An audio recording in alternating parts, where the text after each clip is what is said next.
What's up mga kabatak? So for today's video, samahan nyo ako na ihatid sa Baguio. Baguio na naman tayo. Ang aking baby brother dahil mag-start na siyang mag-work. So, yay!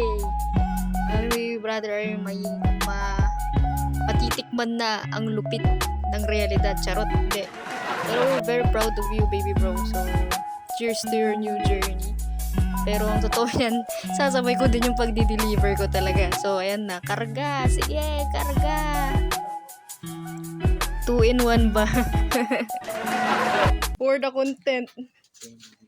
Sige, geng-geng Aris. Geng-geng daw siya sa Baguio. So, yung iatid natin. Yung bukas mo na yun. Bukas na lahat yan. So, shoutout na lang kay Geng-geng Master Aris. Salamat sa pag-join sa paghatid kay Baby Carol. Yo, peace out.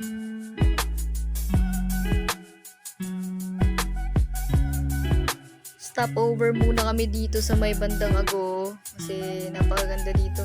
Pero ang totoo niyan, di ko alam kung may naiihi o may natatay dyan. Sa Aspiras Highway. Ito na yung start ng Aspiras.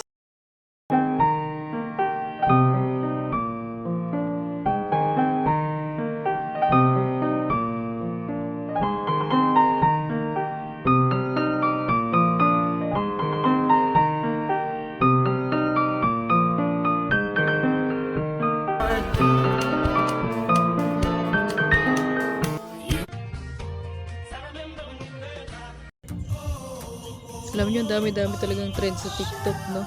Yung isa na dun, yung sana lahat kami magkakapatid is magtagumpay. So, sana talaga lahat kaming tatlo is maging magtagumpay sa buhay. So, dito na muna tayo sa may Goto, Batangas. Kain muna tayo kasi gutom na kami. Kurug-kurug na talaga. So, if madan din kayo dito, if papunta kayong Baguio, gusto nyo magkape, masarap po yung mga tapsilog nila dito. Hindi kayo magsisisi. Thank you mga geng-geng. Ipakyat kayo ng Baguio. View sa likod ng kinainan namin. Grabe, ang ganda. Back on the road na tayo guys. So alam mo, nasa Baguio ka na if nandito ka na sa may traffic. Sa traffic talaga yung pinapakita ko dyan. Napakahirap mag-parking, Baguio. Pero hello. Baguio. Nahatid na natin kapatid natin. Actually, dito tayo sa La Union. Nakababa na tayo. Nahatid na natin siya sa workplace niya. And then, na-deliver na rin natin yung mga kailangan natin. Bumaba na tayo. Hindi tayo tagal kasi napakahirap talaga ng parking. So, pinapakita ko dito ngayon is yung parang boundary ng La Union at ng Benguet. So, thank you for watching.